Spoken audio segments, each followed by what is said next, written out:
Yeah. I can see when I should be able to see when the chat comes up and when people are here. Maybe people aren't here yet. That's okay. That's okay. We're here. We're here. Oh, someone's here. Hello. All right. So for the recording, because this will be recorded, I'm on here with Cosmic Serpent. Tell the world a little bit about yourself. Well, I'm Cosmic Serpent. I am a practitioner. I have been for quite some time. I am an occultist. I am a lot of things, but mainly I am a left-hand path practitioner. You know, left hand is my baseline. It's the baseline of everything that I do. I mean, the practices that I have that are more along the lines of witchcraft and working with the demonic, things like that, that's not necessarily left hand, but my intention is to continue to follow this path my entire life. So that's pretty much a little bit about me. Yeah. I have seen Sanctuary Satanica's information, all of her beautiful things, and I love that I was able to connect with her. And you know, she kind of is one of the practitioners that I really admire. So I'm glad to be here on the live with her. No, I'm super happy to have you here because, like, I can't believe we met on TikTok of all places, right? Because like you have the vibe of someone I would have met through YouTube. You know, like you have the vibe of someone like I would have connected with on a platform for deep people because you're a deep ass person. Like you know what you're talking about. You know how to deliver it. You have fun with it, but you don't give a fuck about clout. You don't give a fuck about, you know, all that social media bullshit that everybody gets caught up in. And it's just like, I don't know. You know what? You know the feeling, and I know you know the feeling when you see somebody else who's truly walking the left-hand path, like however they do it. It's a vibe, it's a thing, and it's like it's not about, oh, I'm an individual and I hate everybody else. It's like I am empowered and I want others to be empowered the way I am, and it's a part of self-responsibility. You know, it's not denying like systemic issues or anything like that. It's that like, okay, but I still have a responsibility for what I can do and the privileges I do have. Like, and I think a lot of us fixate on the ways in which we're oppressed. And it's like, yeah, that's valid. Like that's valid, but also think about all the ways you're privileged over other people and all the excuses you're making to not uplift other people and not uplift yourself. Like for what? For what? Because it's comfortable being powerless. Like exactly, it's easy to do that. Like it's easy to blame, and I think that coming from a place of like, I'll say, the early years of my foundation was me being taught by people that were telling us to leave the church, telling us that, you know, Christianity wasn't the way, but still saying we can't do what we really want to do because we're oppressed. We're this, we're that, you know, and that's why I kind of made my own path once I started to get older and like figure out that I don't want to have that burden of blaming or putting my failures or my shortcomings on anybody else. You know, we know history, we know what has happened. The left hand path teaches you to like empower yourself from within, and that's why I feel like my version of like whatever I'm doing on TikTok, like whatever these videos that I'm making, like, you know, to connect with people that may be feeling a way about that as well. Like, you know, just wanting to be able to express the fact that you do not have to be a conformist in any aspect of your life. You can walk an entirely adversarial path, and you can still be Black. You can still be whatever you want to be. You can still be queer. You can still be young. Like, you know what I'm saying? Yeah, like, and you don't have to be.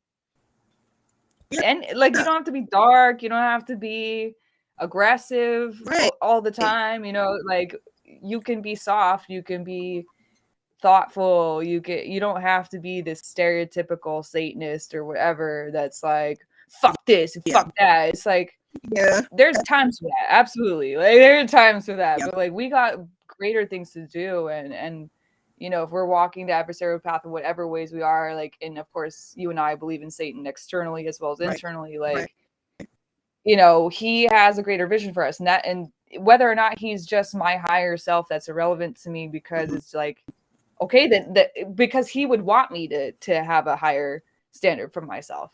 He would want me to believe in myself and uplift myself, and like, and like, because the self-responsibility isn't coming from a sense of self-blame either. It's like, this is the situation I'm in. This is how I felt. I understand how I felt. The world has programmed me to be in a victim mentality.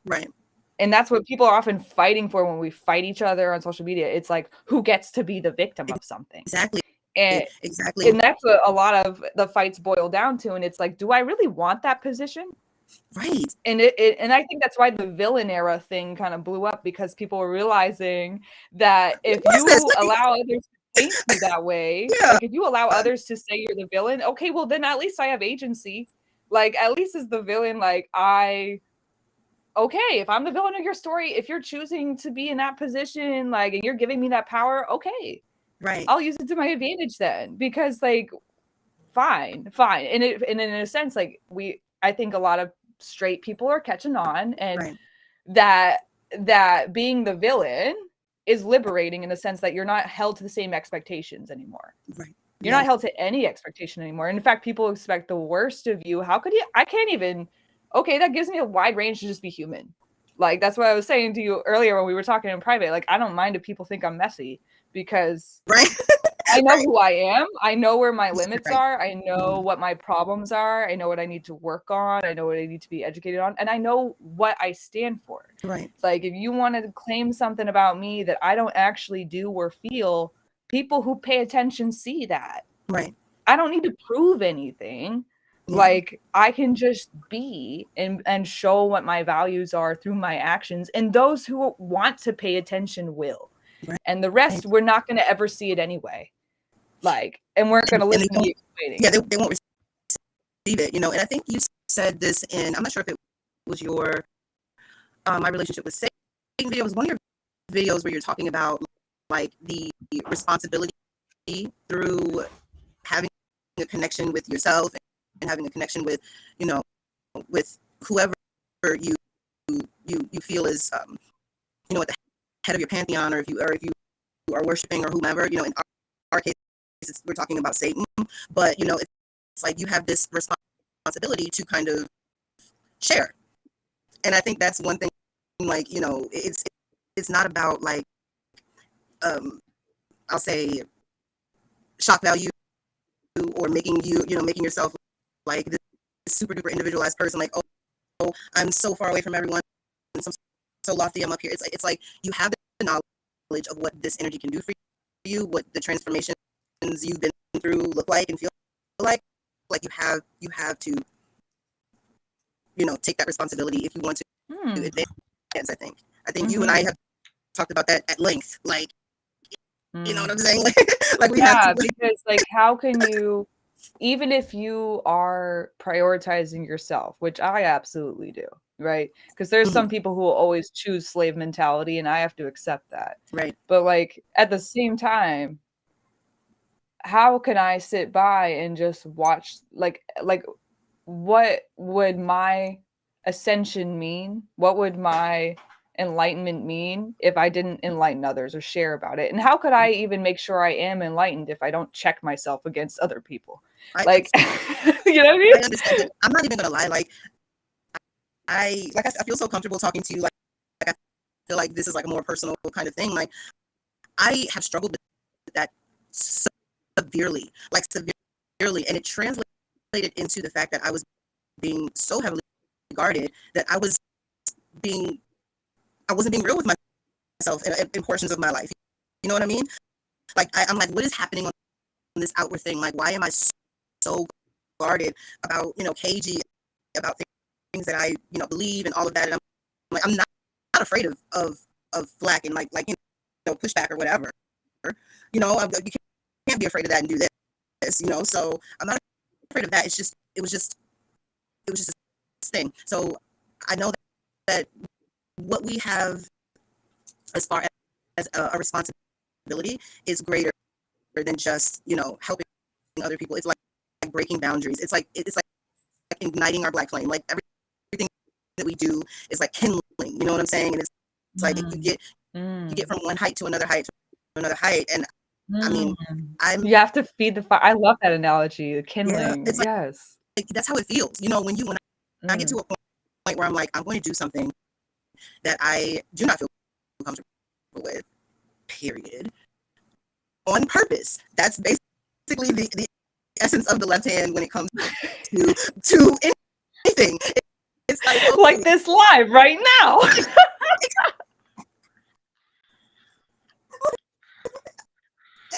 okay, we're gonna get we tomorrow. We're both gonna win the lottery. I promise you. Or something great. Okay. I keep finding tickets around. You know what's funny? I keep finding like lotto tickets because people are playing them, but sometimes they're not scratched. Oh. And I won $2 the other day. Like, hey, and I was like, that's the second ticket in my life I've ever won, and it's also $2. I don't know. It's something. Because I used to think I was such an unlucky person. I was like, I'm unlucky. I never win things like chance games or anything like that. And I almost never do.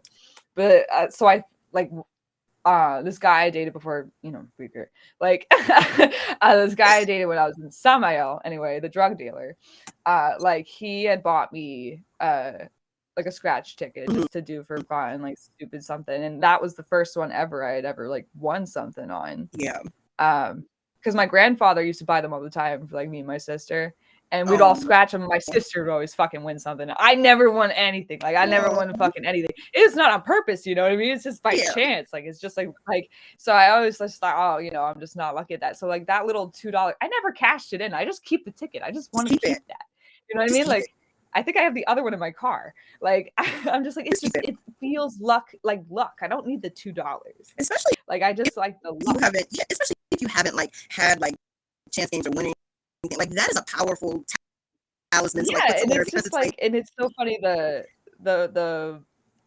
It's just like the superstitious folk Italian witch in me, the strega in me is just like I have to hold on to the talisman that's been bestowed upon me. Like this very ordinary thing is magical, and I think like maybe that's where like chaos magic circled me back to my ancestors in a way. It was like I had an appreciation for superstition that I never had before, and how you could use it for positive thinking, because everyone thinks it's like just negative thinking.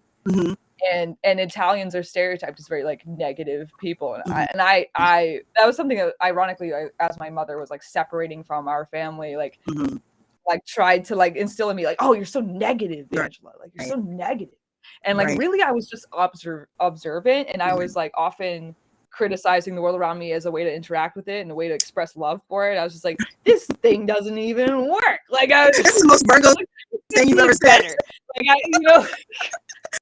And I'm just like, wanting the world to improve isn't negative. Like that's not negative at all. That's like positive, actually. Like stupid. Like positive. And and I don't know.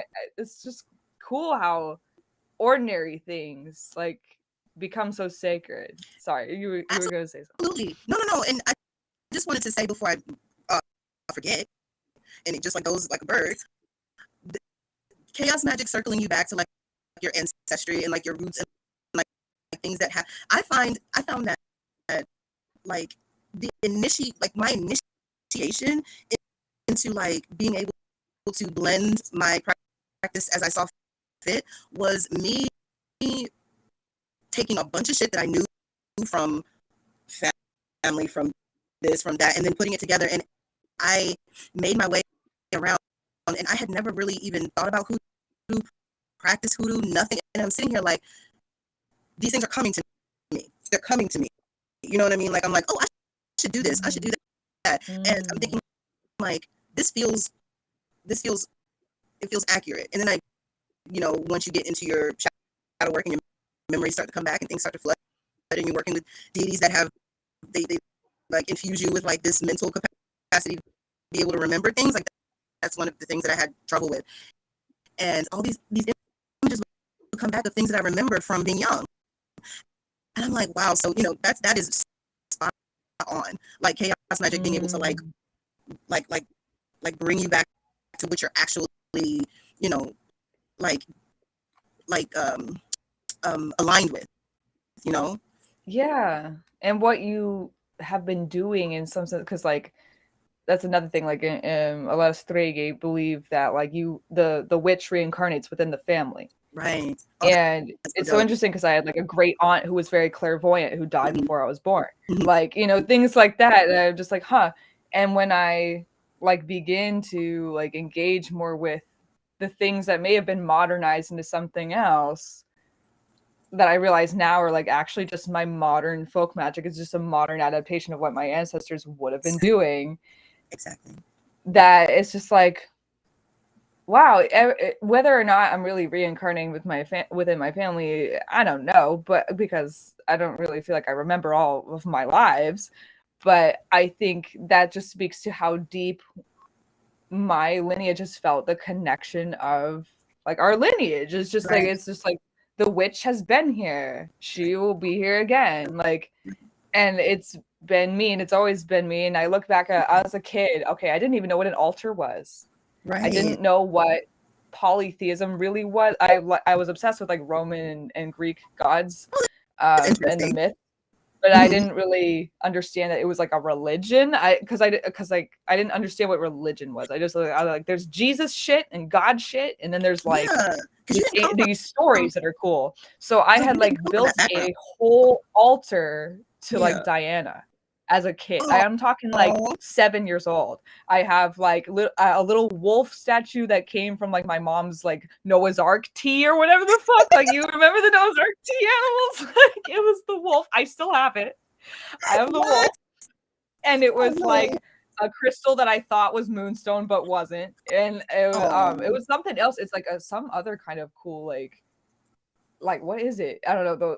It looks like a cool cube. And something about it is special. Now, because I'm high, I'm forgetting it. But I think it does actually have to do something with space, not the moon, but space. Anyway, but like, I called it moon quartz, and I put it like on there, and I put all these representations of the moon. And I didn't even know why I needed it. I just love the moon so much that I wanted to build her that.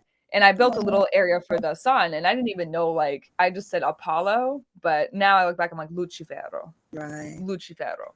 And like the times that I once prayed to the sun under the name Lucifer, which is a very Roman, Italian, Strege thing to be doing. But like, I did that, I didn't tell anybody about it, and I instantly had an answer to my prayer, like instantly at that time. And when Satan came to me, like when I came home to him, rather, like he showed me that memory. Like he showed me that memory. He showed me a lot of memories of my life where Hecate saved my life, that he had sent her to me, that he had given her the power to speak, like audibly speak to me, because I wasn't psychic enough to have that yet. But he gave her the power to reach me like that, and she saved me. And when Lilith and I connected and all these things that had to happen for me. And I was just like, you were there the whole time and I was denying you and I feel so awful. And he was like, no. And I stopped feeling awful. And I stopped, and as soon as he even thinks of speaking it, it's gone. And I suddenly feel like everything had to happen this way so I could even consent to this, because what would it mean if it was just taken from me the way everyone says it's going to be taken from me? Everyone says the devil takes this from you and tricks you and does all that, and I'm just like, the irony is like, if you're the father of lies, you have to be the father of truth. Like, you have to be. How do you understand lies if you don't know the truth in and out? How could you master and wield lies that way? So it was just like, I had to wade my way through all these lies that needed to happen for me to find the truth. Like, it's just like, okay, like now I can be myself. You can, and I think that you like acknowledging that is like what can empower you to actually be what you are, because like it's no easy task to say I work with these energies, and you know, this this is where my alliances lie, and all of these things that are like so taboo. You know, it's like we've been built up from a young age like that. You know, we've been built up with these experiences that we don't even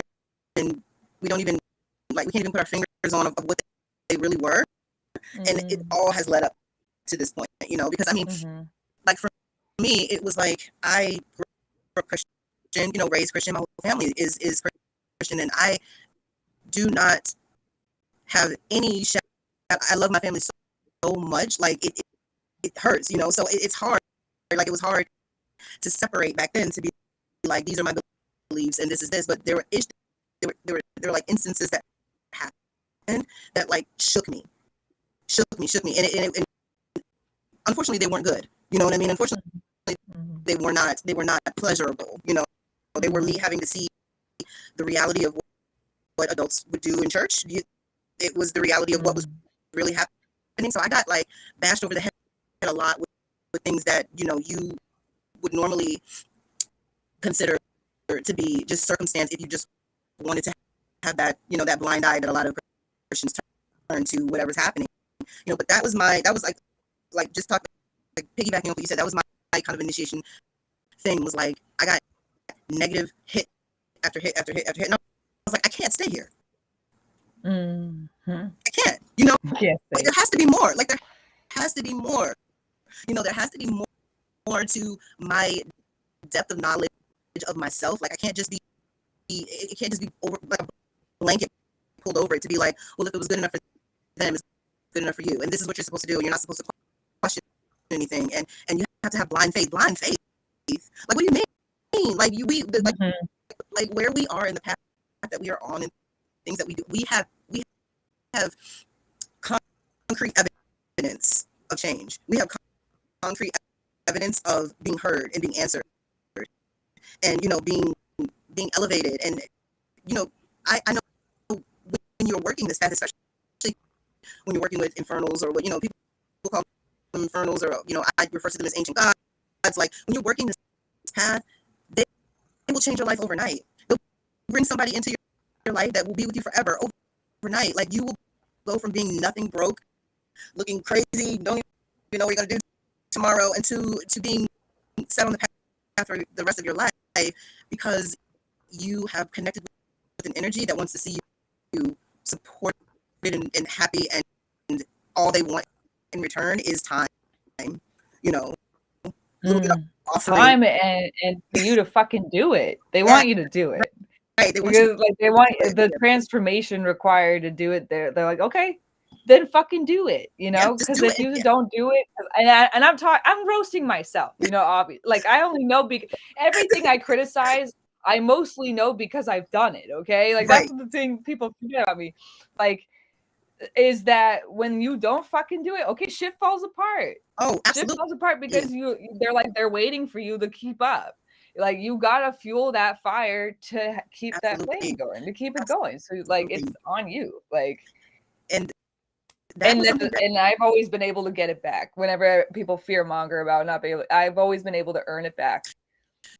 Yeah, and I think that's the tenacity and the willpower of you as a person, as well as your like belief in yourself and things like that. You know, but like that, I think that's one thing that practitioners skip over, because you know, it's like, all right, we have these beautiful things, but like there are consequences, there are prices to pay. Yeah.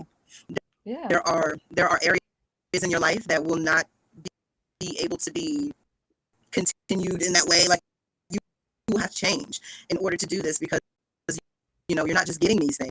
Like you're being like parented almost, in a way. You know, like you're being pushed. Reparent, yeah. You know, exactly. So yeah. I have you ever worked with an entity that like who have you worked with? I want to know this question from you, right? So who have you worked with that you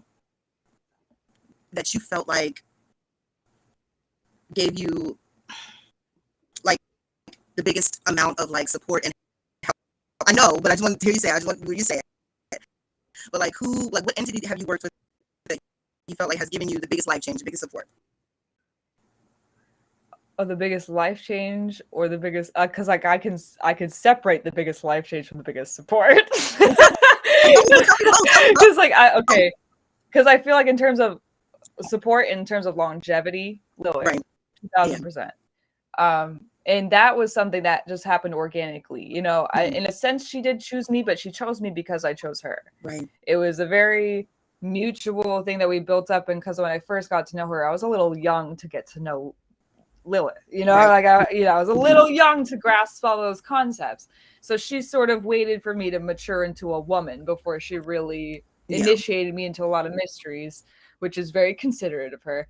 Right. But like, you know, she's protected me the longest, and for like she was for a while, like I've said, like she was the only one I prayed to. She was the only one I did anything with. Sometimes I wasn't doing any magic and I just prayed to her. I just danced with her. I just did so, you know, in that sense, like I'm always going to be loyal to her. And I feel guilty sometimes because I feel like I'm spending all this time with like other beings or doing other things, especially through the cliff off. But whenever I reach out to her, she's like, I'm still here. It's fine. Like you're doing what you need to do. I'm not going anywhere, but write my book, bitch. And so, she's like, you know, and I'm like, fair. Okay. Like, you know, but yeah, I feel absolutely supported by her. And then of course, Satan, because whether I knew it or not, he was always there. And he like in a many forms and in many ways. And he was just always there. And I don't know, it just makes me feel so good that I had that love waiting for me that entire time, and I finally have like the capacity to receive it. And then maybe the biggest life change, I don't talk really about my work with this demon very often. It would be King Asmodeus. Okay. And I'm still like, and I feel like I'm still going through a different phase of that big life change. So I'm kind of like processing that. But he's really opened me up to how tangible this work can be. And that kind of throws me off because I'm a very philosophical practitioner. I don't like to get into when people are like, oh, this demon appeared in this very specific form. I'm like, this demon represented itself to me in this symbolic way that may or may not. Like, I'm just like, it's because my brain thinks like this, you know, and or it's just my UPG. Everybody, like, I've never really like. It's only with Satan that I feel very clear on what the facts are a lot of the time because it's not even about his form or whatever. I'm just like, he's the true God. I'm sorry. Like, that's it. Like, period. Done. Yeah. And so, like, all this shit with angels, no, not having it. I'm not about it. Like, no, goodbye. Ridiculous. If you want to do that, don't tell me you devote to Satan. Like, you do whatever you want to do. Yeah. But don't tell me that you're a devotee of Satan while you're fucking around with the many-eyed freaks, okay? Like, I don't want to hear about it. Because to me, like, and again, like, it's not that I necessarily believe angels are literally these things with many eyes, but to me, they represent this sort of sucking into the singularity, so to speak, the demiurge, and back into the cycle of victimhood and back into the cycle of disempowerment. And that's really what I feel like they are agents of. And I don't. And even when you hear people talk about angels, they're always like, oh, they help me so much. And it's like, okay, but what did you fucking do to earn that? Like, you just begged? Like, that's weird. Like, I don't trust anyone who just gives me shit. I don't trust anyone who just gives me shit. You know what I mean? It's not a good idea. I mean, in my, like, development.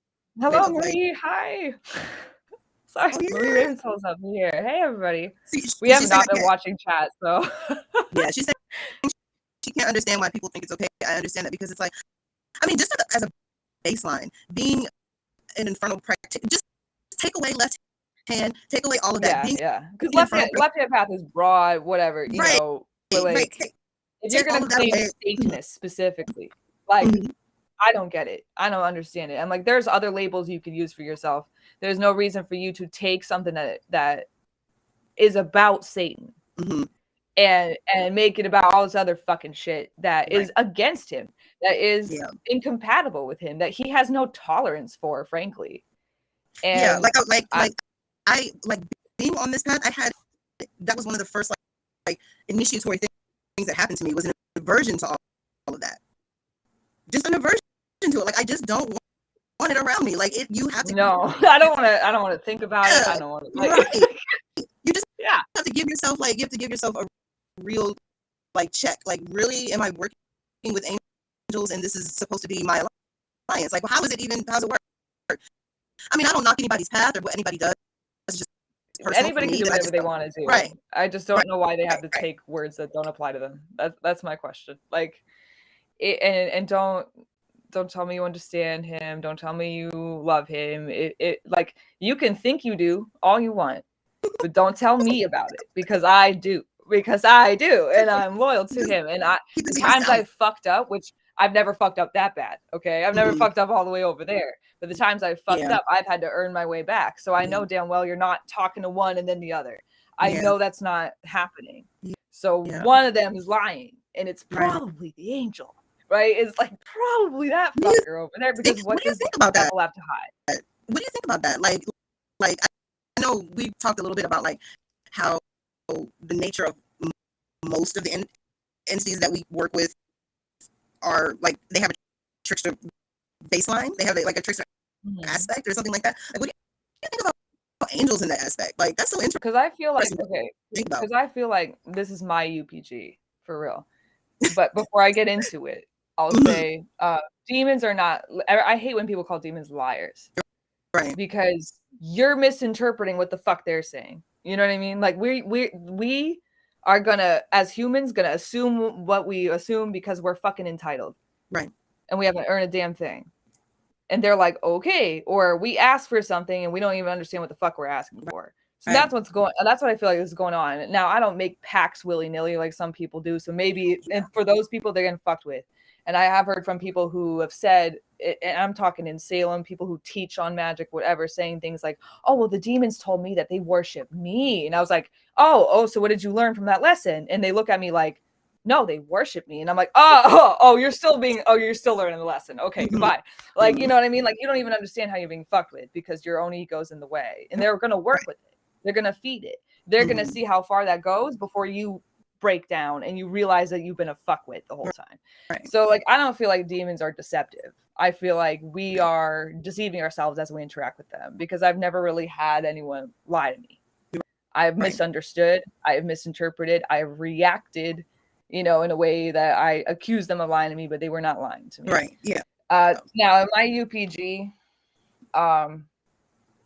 there's the singularity, the demiurge, whatever you want to call it. And angels are not really things. They're like pseudo individuations out of that singularity. Right. So there are things that are mimicking life and mimicking in the weirdest way that it possibly can. And because like these winged people is an ancient Greek phenomenon. My name, Angela, predates the word angel. Angela was a goddess. She was the daughter of Hermes. Hermes had wings on his feet. Angela probably had wings on her back. That's probably where they got the idea of putting pretty people with wings on their back. Right. That in ancient Egypt, right? It doesn't fucking come from the biblically accurate angels. So that shit is just like, it's just like these things take advantage of all that. And all they're trying to do is assimilate things back into the singularity. Right. So it remains a thing. Right. And that eradicates your black flame, that eradicates who you are. You just lose your memories every time you reincarnate. You become less and less who you are. Whereas I'm moving towards, what I would conceptualize as chaos, whatever, which would be like the possibility of being singular, being separate, and being nothing, and being everything, and having potentiality, and always being true. And in this world, we have the ability to be connected but individual. Right. Like I hate the fucking new age shit of like we're all one, and I'm like, no, we're not. Right. I'm like, if somebody sexually assaults you, we're not one. Right. Like, we're not one. You committed violence against me. Why would you do that against yourself? That doesn't make any fucking sense. Right. In the most heinous possible way. And sorry, I should have a trigger warning, whatever. But like, the most heinous way you possibly could. You're hurting another person in whatever way. You are capable of doing that because we're not one person. Mm-hmm. Duh. Like, that's why we're in different bodies. And I don't feel like we're all meant to be one thing. Mm-hmm. And but yet, and you know, in this physical world, we are connected. Like, you know, our DNA, our, you know, like, when you actually look at how different our DNA is from other species and other things, it's like, I think it was like 90% is shared with a fucking banana. And I was like, what? Like, like what? Like what does that even mean? Like, what does that even, like, I'm not a geneticist, but like, you think about it, I'm like, okay, like, we're all made of like the same like materials, like carbon, iron, like whatever, like, yeah, but we're separate things somehow, whatever that means. And separate consciousnesses that are connected. But I resent this singularity shit. Like, yeah. And I think to truly ascend is to move away from the cycle of the demiurge consuming us or consuming parts of us every time we incarnate, and being fully embodied as gods, whatever that means, you know. And what sort of God doesn't even interact with mortals? What sort of God doesn't work to create something better? You know, like, so you now have a responsibility. If you're going to claim to be like a God on earth or walk an adversarial path in Satan's name, like, why are you not taking that responsibility? Like, so for me, you know, it's, I know that, and I'm sure you're aware of this too, like, at a certain point, like, you know, there's no point. I think we both understood that. We both understood there's no point in being popular because this will never be popular. Like, the truth will, like, the true work will never be popular. It's never going to be trendy. It's never going to be like the cool thing.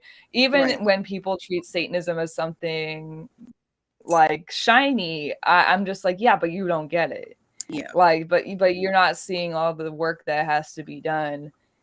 And so, like, I know that even if I were to blow the fuck up and everybody was listening to my message, there'd still be a cap.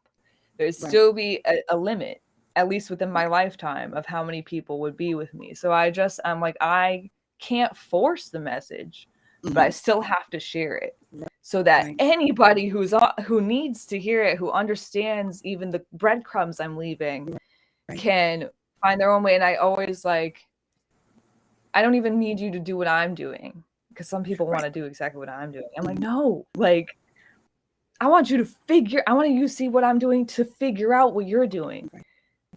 Right. Yeah, absolutely. And I mean, the biggest thing that you can do is to continue to share in the way that you're unapologetic in what you say, and you talk about your gnosis, but you practice it. And I think that was one thing that I thought would be interesting and fun to talk on about the show, is like, I come from a place of, like, I've never experienced people that argue about gnosis before I got online. I never even knew that was a thing. I'm like, how can we fight and be upset with each other? It wasn't a thing to me until I got on TikTok. Like, my unicorn is bigger than yours. Like, I just don't understand. How the fuck can we even? I've never even seen that. Right. Yeah, and it's like she said, the most popular. Yes. Well, exactly. I mean, in that aspect, it's like, if you are like, because if you're super popular and everybody like loves what you're doing, like, you are, I don't see how you could be focusing any of that inward. Do you know what I mean? Like, you know, and it just goes back to what we're talking about. But yeah, before I got online, I didn't know that was a thing. I didn't know people would argue about their experiences in their meditations for their entities that they are devoting to. How can you do that? That's something that I never understood that. Mm-hmm. No, it's like, because for me, it's like, okay, you're arguing how you like the color blue and I like the color lilac or whatever, or like, I like cobalt and you like teal. They're both blue. Like, I don't know what the fuck, like, why are we fucking nitpicking this? Like, that's why I'm like, the way that we humanize the spirits, the way that we personify them, whatever, says more about how we react to the energy than really about how they really are objectively. How could Yeah. we how it's like that, you know, that like idiom with like the people perceiving the elephant, and some people just see like the legs and they think it's a tree. It's like the trunk of a tree. Other people just feel the trunk and they think it's a snake. You know, like it's like that. It's like we're all perceiving the same fucking thing, but we're all coming from different angles, and we're all, instead of the size of a man and an elephant, it's more like the sun and a mouse. Okay, Right, like, right. But I mean, so we're gonna that's see different shit.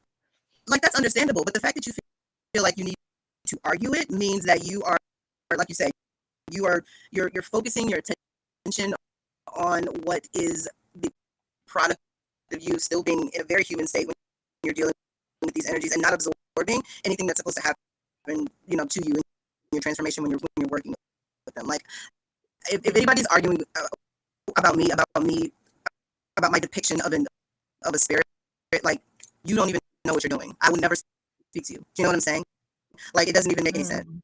So yeah, that was just one thing I wanted to like say on here and like see how you felt about it, because I never even knew that was possible. I never knew people did that shit. So I want to ask you the same questions you asked me about, like, which infernal or spirit or guide like do you feel has been like the most supportive and has had the most impact on your life? Oh, well, that's nice. That's a nice question. You know, it's a hard question. It was your question. I'm returning it to you. That's a nice question. No, it's a good question. I mean, like, it's difficult. It would be difficult for me to answer that question without really telling you about like the areas of life that I was in, because it was certain things like I'll say that the biggest life change for me came from Abaddon. It will always be Abaddon. It will always forever be Abaddon that changed my entire life, my entire existence in one day with one ritual. And it wasn't because I was so super powerful and I just did all of this at once. It was a build up to it. But what I needed to happen broke like a dam, and it was because of him. And after that, he has never left. Like, he's always been with me, but he's never left. He's never left. So he's always around. I have another. There's another one of my, like, I call them fathers. I call them, you know, because they're demon companions. You know, they're companions. They're our brothers. They're sisters. They're our ancestors in a way. You know, so it's like there's another entity that I've been working with for a while. My guide, my protection. I don't really say his name, but he definitely is one that is, you know, he's always here, and he's the one that like has pushed me to be fearsome. You know, has pushed me to be stop the people pleasing shit and be who you are. Like, you know, like those big life changes have come. I will say that if you want to talk about like support, you know, I mean, it's hard. You know, it's hard to say, because at one point in my life it was Lilith. You know, at one point in my life it was her, because I was called by her because I hate when people say, oh, it's because of my lifestyle, or it's because it's your nature. You know, don't you hate that? Don't you hate that? Like, as a sex worker, yeah.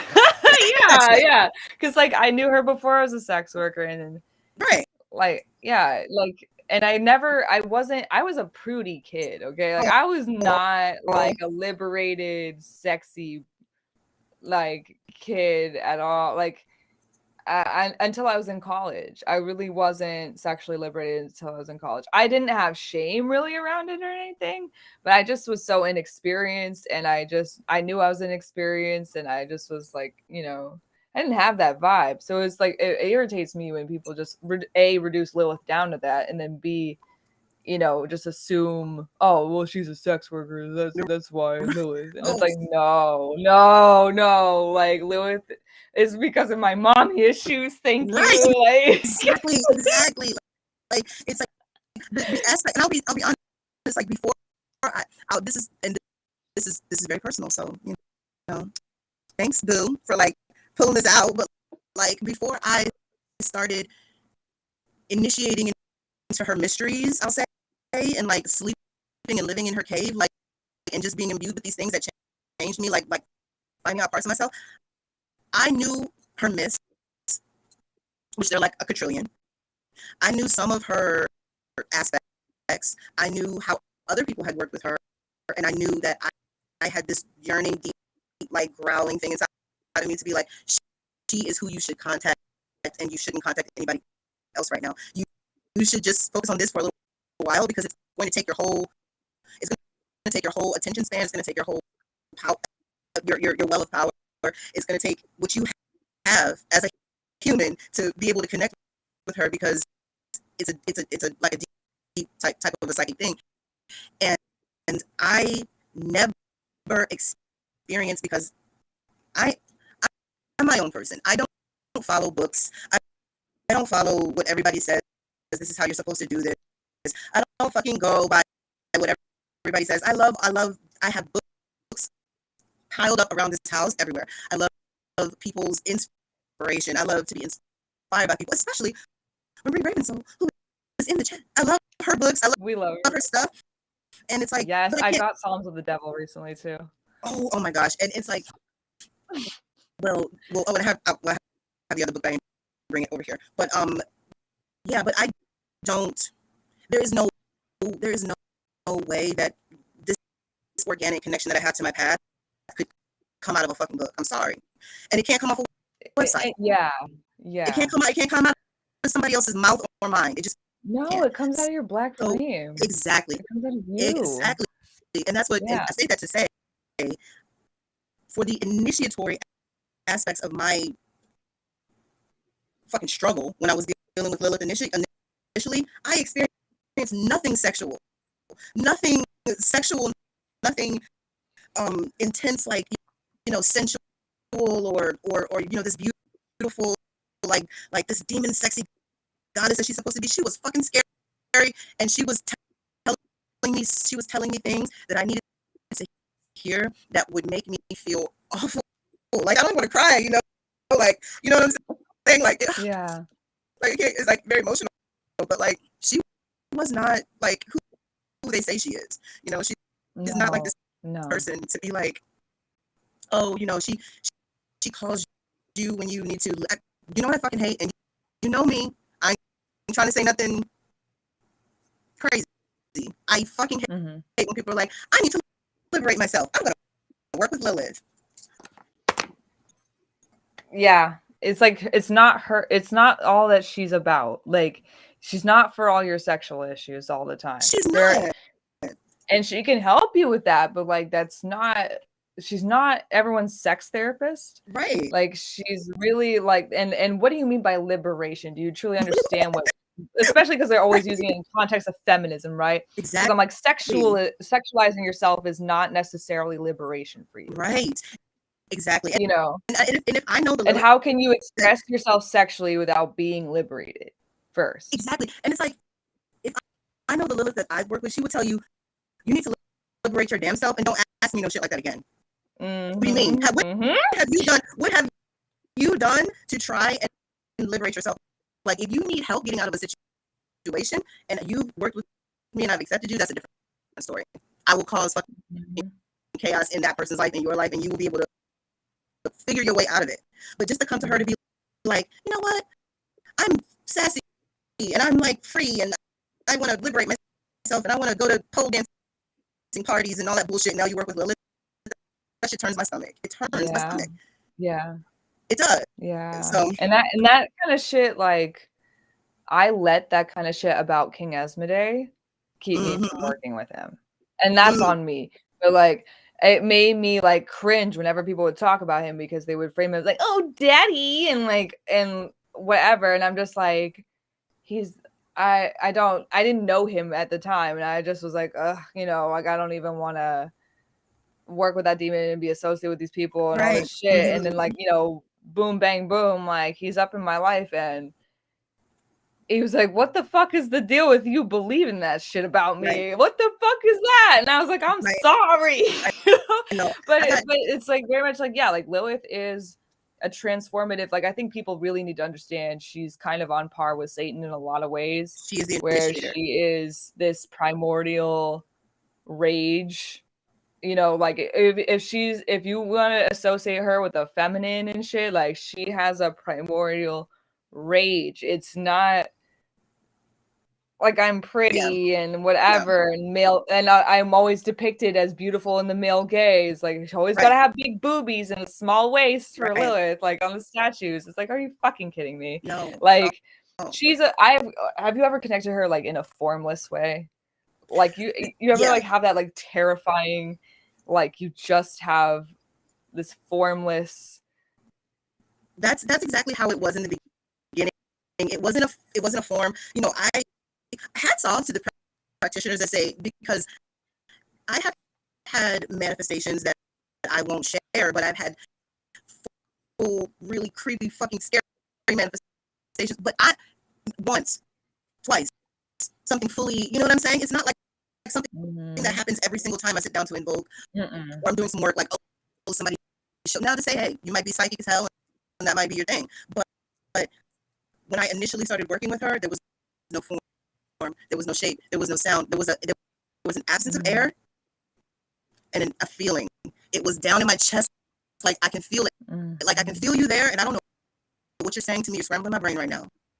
I'm just gonna sit here and wait until I understand. You know, oh my god, it makes me cry. But and for me, it was like it would be this like elation that had a weight to it in a way. It was like I would feel like excited, but I would feel like, and I would start to move in these like, because I was just invoking in this way, in this raw way that I had no idea what that was supposed to be like, the way people do now. I just experienced her. I didn't have sigils on my altar. I didn't even have a statue until I made one. And like, I just had pictures I drew of her and things like that. And I would just like, and crystals I would represent her with.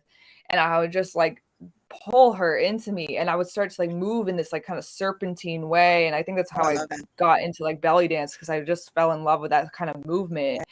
And the, you know, the history of the dance and the cultures are all beautiful, but like and even now if I invoke Lilith, it doesn't make sense if I don't move my body. It doesn't make sense at all to me if I don't move my body. And so like I can't describe to people who like, because a few people come to me like, oh, I want to work with Lilith, and people said I can't because I'm a man, or they said I can't because of this, and I'm like, all right, here's where you start, and I'm going to trust you. I was like, I'm going to trust you because you came to me, because you had the good sense to come to me, because you didn't, part of you knows that that's bullshit, right?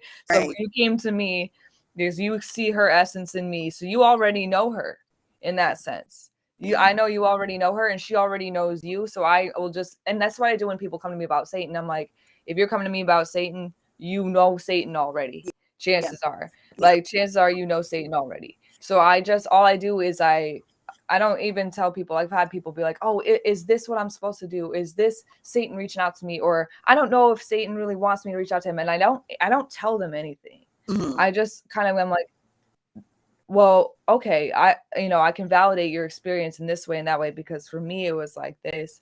And, you know, I think you should just really trust your path, and you know where you're at, and you know where you're going. And then, you know, give it like 3 months, and then they're devoted to Satan. And they're like, hey, I did, you know, you said this thing that like it now makes sense, because I'm like, yeah, and I knew you'd find it. And they're like, yeah, I mean, like I felt like I was intruding before. I was like, I could see that you were already chosen by him. I can see that you're already chosen by him, but it's not my place to tell you that, because I don't want to rob you of the experience that I had reuniting with him. Why should I? You know, and because that's a great responsibility of mine at that point, you know, and ultimately I shouldn't take on that responsibility. It's theirs, and I shouldn't rob them of that agency. So I always am just like, you know, well, here's what I do, and here's what you can do to be open to him, because would he really, if someone truly reaches out to him, would he really reject them? Like if they truly come at him with like the way you need to, and like for the reasons you need to, he's not gonna reject you. Right. So I don't need to dictate that all to you and whatever. I'm just like, hey, you sit there, you light a fucking candle, you speak to him as if he's there with you already, and you wait. You know, and that's my favorite. That's my favorite TikTok of yours. You know that? That's my favorite TikTok, because it was so organic, and it was like, okay, so there's this whole incredibly like lengthy list of books and like all these and all of this stuff invocations, and summonings, and invocations rituals, and yeah, and all of these things that you can take. Now, if you need that, if you need that psychodrama to like switch your brain on and off, you can't just sit with the candle. All right, we understand that, but this is a very, very powerful energy that will not deny you, like you were just saying, in my opinion, either. However, it is very easy to connect if you are supposed to be connecting and if you are open. You will sit there, and if nothing happens, it's probably your fault. Do you know what I'm saying? If nothing like, happens and you don't even try again, you didn't want it in the first place. Right, yeah. Like, so, like, because for me, there was a few times where I felt a presence and I wasn't ready. Yeah. And I said, I'm not ready. And sometimes I was just too high to deal with it. And I was like, you seem interesting. I don't know who you are. And this seems so arrogant to me now. I know who you are. Nah. Yeah, I can deal with you, baby. Like, you know, and so the energy would be like, respect and leave. Yeah. Respect. Okay, That's safe. And I would just, so one day I was like, you know what? I'm really interested in the concept of the witch's devil. I'm really interested in that because I never really fully connected with the horned god of Wicca, but I felt something behind Pan. I felt something behind the mask of Pan that would reach out to me. And I feel like it's something a little bit more closer to this folk devil, this forest god of ominence, of witchcraft, and of things that are hidden, who makes deals with women in the woods. Like, I want to know him, if he is real or if he's just some symbolic egregore or whatever. I didn't care. And I felt this like particular energy when I listened to this particular song. So I decided one day, I was like, I'm going to get into a Gnostic state. I'm going to go in. I'm very chaos magic, very chaos magician, very experimental. And I didn't expect anything to be happening. And I didn't believe in anything at the time. Like, I was just like, you know, I've had experiences with Lilith. I know she's an energy that's real. That's it. Like, and I just dove in and I had a flood of energy that answered me, memories that came back, images that explained why I am to call him Satan, because I understand, you know, I don't know if I mentioned to you or on this channel specifically, but like, I was not really raised strictly Christian, and so it wasn't really that hard for me to get into a pagan mindset. Like, I never really had a Christian mindset about things. Lucky you. And so I never had a purpose for Satan. You know, I always was like, that's a Christian thing. I don't want to have anything to do with that. Right. So when he came to me, he explained himself through this pagan imagery. He explained himself through these pagan symbols. And he utilized the lyrics of the song to paint pictures and how he chose to illustrate it. And then like, there was a piece at the end of the song that was using my memories to tell me that like he had always been with me. He'd always been a part of me. And it was like, I could feel these essences, these different faces of him, and these different like ways in which he had just been there and respected me from this, like he understood that I had to find him on my own. And I had to be open to him. I had to be open to the possibility of something I don't understand coming to me or something. And I wept. I wept in sheer like ecstasy and joy and love and like, you know, when you first feel that energy enter the room, when you first ever, and I know you remember, when you first ever felt Satan's step into a room. And it's this like, your hair raises, like you're in awe, and you outwardly probably seem afraid. Right. Like, if someone were to observe you, you would look afraid, but you feel like amazed. Like, you feel like you're truly in awe, like of something. You're just like, the devil is here, and you don't, and you feel everything. Like, the devil is here. The devil is here. And you're in the presence of like the highest aspect of yourself, of this experience. You're in the presence of this, because I mean, I have my own views of, you know, like you're saying, you wanted to connect with the witch and the you know, the devil, the witch's devil, which is a beautiful imagery. Like, that is like our initiatory imagery. Like, we like, that's the thing that like piques your interest, to be like, what are they doing? You know what I mean? And it's like, I want to learn what they're doing. You know what I mean? But it's like, my connection to that energy is something that I'll say is inherently ancestral to me. It's a part of me that is where my power comes from. It's a part of me that is extremely ancient, the most ancient, deriving from the oldest, coming down the line, down the line, down the line. And, there's a lot to it that, I'm sure everybody knows and, can research on their own. But like, I think that is what that initiatory step in about was. I was just like, I am literally in the presence of the oldest shit there is, the most potent shit that there is. And it's here. And it's here. You know what I'm saying? It's here inside of me. And I'm realizing here, but it was always here. Yeah. Yeah. It's here. Yeah. And it's like when you get to that level of understanding, how could you be anything else but a fucking self-loving left-hand person that wants to learn about yourself, that really just does right by yourself, and like, because you are part of that. Do you know what I'm saying? Like that's like, and it's everything. So it's very hard to explain. I know we've had these conversations to be like, well, can you explain to me? No. Just, like, yeah, I don't know. Like, can we explain? No. Like, yeah, can I? People like, what's Satan's energy like? I'm like, I can't explain it. What isn't it like? I just can't. I don't know. I'm like, I mean, imagine if all. To me, it's like, imagine if all the noise in the world just stopped at once. Silent. And then like in that silence, somehow you hallucinated the best music ever. Right.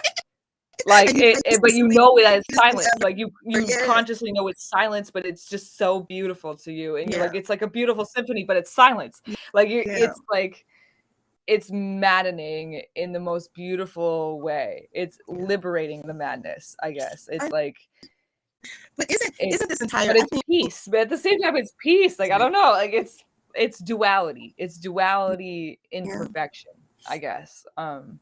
Because I really perceive him as I perceive him as the god of duality, and because how can you have adversarialism without dualism in some sense? Right.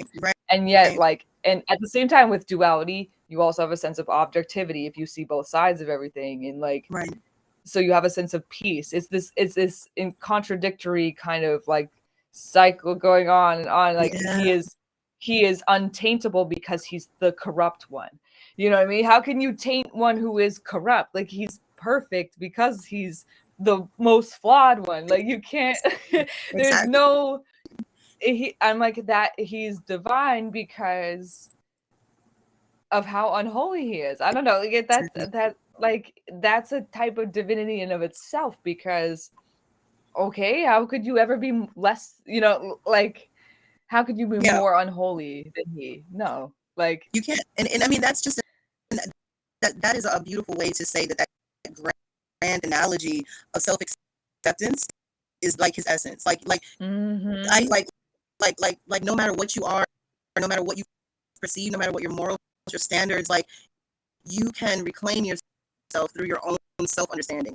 Like there is nothing that you cannot come back from because you have limiting beliefs. Do you know what I'm saying? Like liberating yourself. We're talking about liberation, right? Liberating yourself from like these baseline beliefs that are like your core. That's why I think like processes like dark baptism are so like blasphemy. All that stuff is very important. You know what I'm saying? Like people don't necessarily like. Okay, I live in a little small town, right? Me wearing these. That is an act in, like we talked about, stoking a fire and giving me my. It's opening up space for me. The more I do things like this, it opens up more space for me to be able to create and expand and understand more about what's going on with me and just push everything else away. You know what I'm saying? Not in an isolating way, but just in an introversion, like an introspective, meditative kind of way. Yeah. Like it's like I can exist. I can comfortably exist here now because I've created this little distance, this little bubble, to remind myself I'm not just wrapped up in all this around me. Like I can observe it I can interact with it, but I don't need to be of it. I don't need to be in it. Yeah, I think like maybe that's why in a weird way that's allowed me to connect with people better.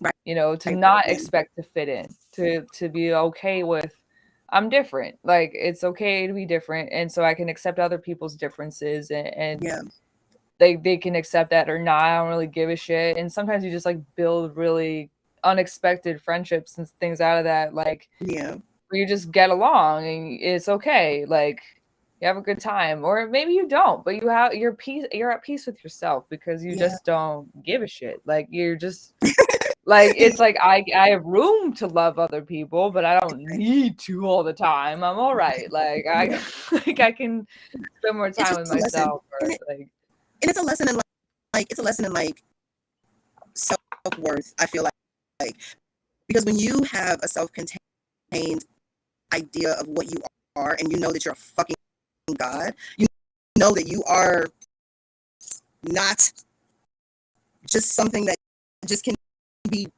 I'll say taken in stride, you know, like you're just not an energy that is normal. You are very selective about where you are with people. I'm not saying that you're over them or that you're better than them, but it's like I can be selective about that because I am self-contained. You know what I mean? Like I don't need approval. You know, you don't need approval, like outside approval, because you have everything. You know, that's what the left-hand path, you know, the left-hand path has taught me. Do you know what I'm saying? Like it sucks to be a woman and seeking the male gaze constantly, and you have to do everything for them. And then that new TikTok thing is like everything I do for the girlies. Like, you know what I mean? Like, you know, like I see that, that's cute, but it's like being self-contained in a whole way, like makes things so much easier.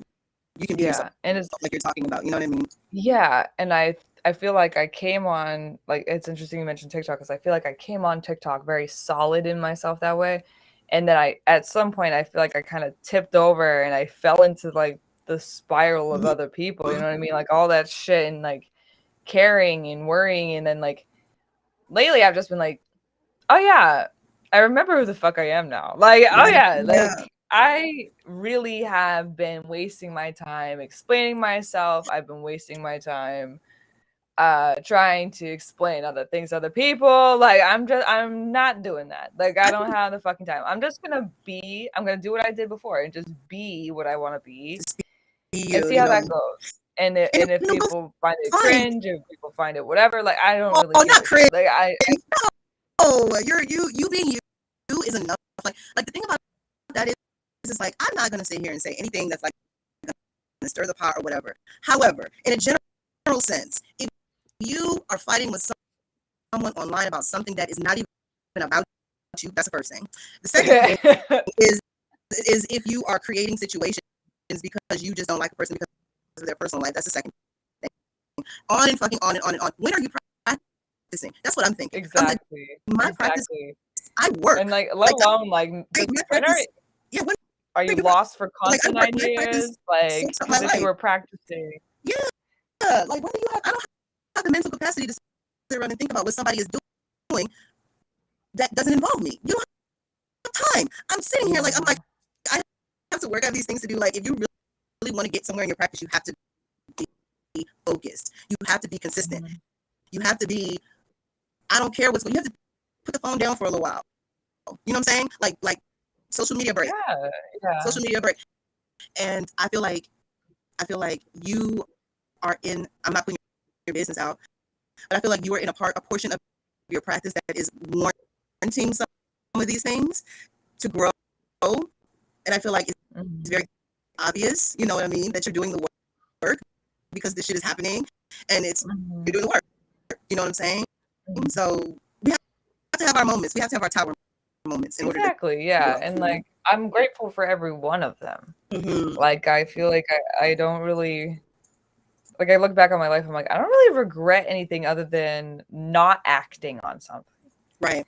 Like, I really don't regret any of the active choices I made, even if they weren't the best choices. Yeah. Because I'm like, I'm grateful for the mistakes I made, whatever. Like, I I only regret when I was not acting at all and I didn't do anything at all. Yeah. Like, and because that makes you feel yeah, because lonely. yeah, I got so used to being restricted and being small because that's how I grew up. Even though like, it wasn't really religion that restricted me at home, it was other things. But like, I really wasn't able to grow at the rate that other people could. I had the time to be smart and read books and get, and expand my mind in a lot of ways, but I didn't really get to put those things into practice.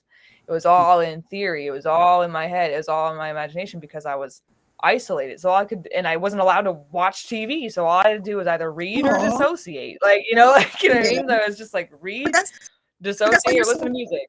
But that's why so I was just like, literally, that's it. Exactly. But that's why Maybe you're so going to nature. full of good stuff now. Do you know what I mean? Like, you had to go through that to be able to have it instilled in you, to be able to have these beautiful realizations to help people. Like you had to be a little bookworm in order to get here to be like, okay, and then it's crazy because like from there, I was going to college and I got sick of it. I got sick of like the dorm felt isolated, everything felt isolated. So I started going to goth clubs. I started like fucking just do whatever. And I didn't have a car or anything. I took a fucking bus and I saved up for a little hotel stay overnight, take the bus back home. Like I didn't give a shit. I was like, whatever. I need a life outside this total institute. In sociology, we call it a total institution. Like I need a life outside this shit. And my whole life, it's a whole other thing of how I became a stripper. But before I worked a salary job. Like I lived a life. I was homeless before that. Like I did a lot of shit. So like I went from having like very sheltered to being like thrust into the world, unprepared, completely unprepared. And even now I'm like, I don't know how the fuck to change my car insurance. Like I think I'm gonna have to figure that out probably this month. Like I just fucking know how. And it's absurd that at 27 no one told me the fuck how exactly this works when you can't reach your agent. Like I don't know. Like what am I supposed to do now? I need an adult. I need somebody to come and take care of this.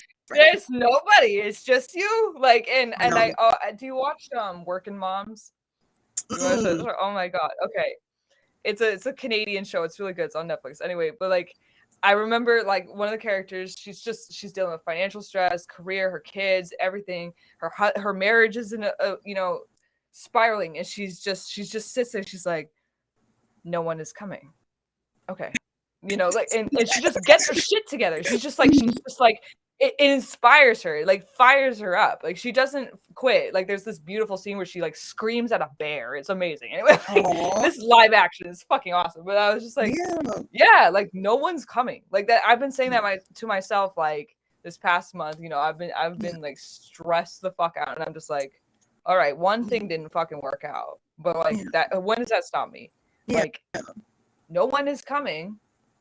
So get going. Like you have to go. You can't wait here for somebody to come pick you up. You gotta start walking at least. You can't jog, fine, limp, crawl. Get there. That's like working with. That's like working with them. Working with them. Like I have never gotten anything unless I changed. Unless I changed my outlook. Unless I changed my pattern, unless I did something like that's one of the most elementary things they teach you. When you're doing that, you have to ground it, you have to work it. It needs to be on the physical level or whatever. But there's so much more to that. You know what I'm saying? There's so much more to that because the energy that we work with are they're so loving, but they're very much I'll say they force you to act. They force and they get exactly, and they force you to act because you're being changed at a cellular level almost. You know what I mean? Like you are literally being like your neural pathways are learning something different, and then you go into meditation with them, and they take over, and they freaking commandeer your brain for a couple hours, and then you come out of it to say, "Oh, now I feel empowered. I feel strong. I feel this. I feel that." You've changed. Like that's the thing. Do you know what I'm saying? So you have to accept that and move on. And that whole nobody's coming thing, that's some strong shit. That's a powerful statement to be like, ain't nobody coming. And I'm waiting, nobody's coming. I need to do this shit now. Yeah. You know, yeah. I need to do it now. For me, it was more validating than like, you know, because I felt like I was on my own for most of my life anyway, you know, like it was just so validating to be like the Infernals to show me like I can be there for myself. Like I can be there for myself. Right. Yeah. And only by being there for myself will others help me. It's not that no one's helped me. Right. It's that they're not coming. They don't know I need help until I move, until I ask, until I reach out, until I do something, or like until I show what I can do for them. Like, what, you know, and like I just feel like this path, if you don't come away from what you're doing believing that you can do stuff, that you can just be and achieve whatever you're trying to achieve, then they're going to force you into a situation where you're going to either have to figure out how to achieve something or how to bounce back, or you're going to fall back into the same pattern of, oh, I can't do this. Yeah. You know, that's why you have to be careful who you ask and what intensity you ask at. And I don't know if that makes any sense, but like there are deities and entities and infernal partners that will cause you want a new job. I'm not going to give you a new job. I'll make you lose the one you have. Now what exactly. You what are you going to do now? You know what I mean? Like you are forced into this pattern of like, I know I need to be the person that they would like me to be and that I need to be for myself. Like, you know, so and why are you working with them anyway? Like I want to ask some of the people, I ain't talking shit. I'm not.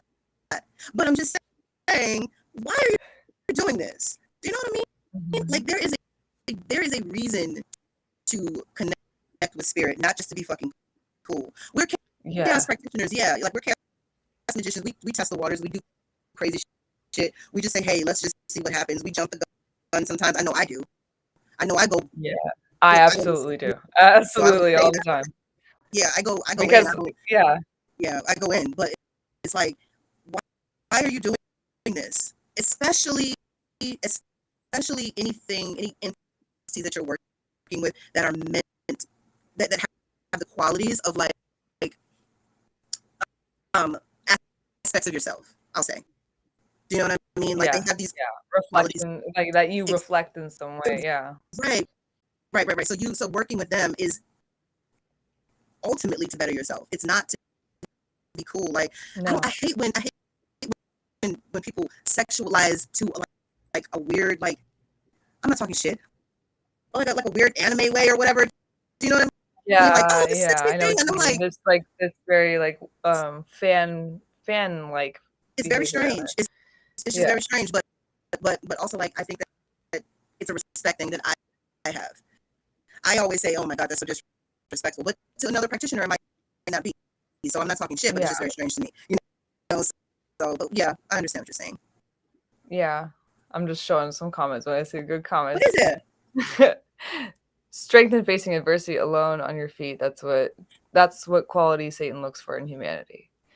I would go even further and say that's what Satan wants for humanity. That's what Satan wants humanity to start doing. Yeah. But something you would say, like, why?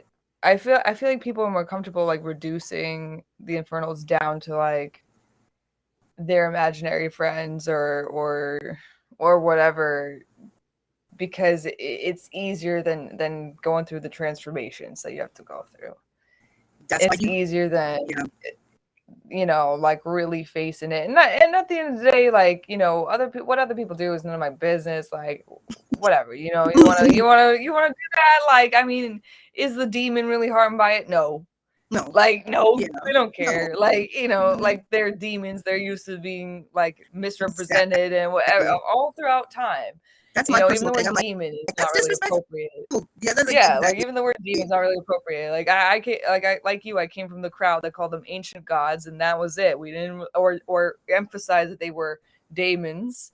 Like Right. we would emphasize that they are not demonic the way, but Yeah. on TikTok it's a sensational like demons, demons, demons, this and infernal that, and like I'm just like the ancient gods. They're ancient gods of destruction. That's who they Mhm. are. If you're not ready for them to destroy, so you create, because that's what being a god would mean, right? Is that you're creating, and Right. you're creating something, so they have to destroy what the fuck is in the way, so you create. And You know, that's not always fun to go yeah. through because we're Hell no. human beings, you Hell know? no. It's like we put ourselves in harm's way on purpose. We Yeah. put ourselves in front of we throw ourselves in front of the bus on purpose. We kick our own ass. You know what I'm saying? Mhm. On purpose. And it's because we will to reach apotheosis. We will to be something greater than ourselves.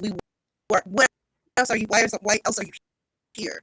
You know, that's like getting real with yourself about why you're practicing this type of magic or work or studying these things in the first place. You know, what do you want? You know, so it's like be real with yourself about why you're here, and then it'll be so much easier. You know what I mean? And so Yeah. yeah, we're doing good. We're doing good. We're doing good. I remember to mute my mic while coughing. Oh, good. Oh, good. But yeah, I admire I admire your style of teaching. And I'm not gonna put your business out there, but I am very very happy in this home of your Patreon. Your Patreon is Mhm. is very classy. I'll say it gives me a lot. Oh, thank you. I It's a don't very know what the hell I'm doing with it, to be honest. no. I have no idea. I'm just like these ideas have been in my head, or the I won't go into too much detail, but the one where I'm talking about Yeah, retreats, like yeah. Oh gosh, that was beautiful. that flew off just out the fly. That's why it's got so many typos and That shit. was Because I just beautiful. that just came out right when I wanted it to. So I was like, all That right, was post, boom. it was beautiful, and Yeah. I think that if I'm helping, like saying if I'm saying anything, I think that that is a different side of you that's like on that's there because it's I mean you're scholarly, never whatever through and through, but there it's like a more personal kind of look, and I think that it's it's beautiful. I'm enjoying your content there, and I can't wait to see Mhm. what comes up next. I love it. It's Yeah, good. yeah. I think I used to be more like that. Well, yeah, I was more like that because I've had this channel for a long time and it's had a different name throughout whatever. And I made Wiccan content forever ago. And I had no following. I had a few YouTube friends, Mhm. like, but I was just like 25 subscribers or whatever. Like literally, I'm not Yeah, kidding. And like, and I would just be raw and whatever. And I think because I've become more visible, I've become more conscious of like, I don't want to stop sharing, right. but some people don't deserve what I have to share. And Absolutely, I don't absolutely think it should be not. available to them off the bat. You know what I mean? Right. At the very You got least, to a $5 paywall is like enough to stop most haters, right? They don't want to give me yeah, $5. Like they yeah, don't want to give me yeah. You put $5. that shit behind So a paywall because like what's your any time that you are teaching outwardly, you give away a lot of shit for free. All of us do. We give away a lot of shit for free, personal experience, our gnosis, whatever. You put your personal thing, you put your heartfelt shit behind a yeah. paywall, and it keeps the people out, but it's worth that and more. Do you know what I mean? No matter what, Yeah. if you're just fucking drawing a picture that you woke up in the middle of the night that you had a dream about, and it's like a beautiful thing, you're sharing. It's you. Mhm. It's personal more so Yeah. than So you Marie's know. asking what the link to my Patreon is. Now I have linked my Patreon and my link tree in this description, along with Cosmic's link tree and your website. I made sure to do that in the description of this live ahead of time so that anybody who wants to follow us on anything can find us. I really need to update all my shit on, Yeah, yeah, on Linktree, but that way, if anyone's looking for us, can find us. Absolutely. We're just so deep in this conversation. We don't do all that. Look, it's like an hour and a half into this, and we're not even we didn't even plug our shit verbally, but it's okay. That's why I put it in the description in case anyone was curious. But good. Thank you for asking that, Marie. We just love that. You put it in the description, so it's there. But yeah, I am very grateful for this conversation. I'm grateful for this, this connection, and I feel like I don't want to talk shit, but like, can I just?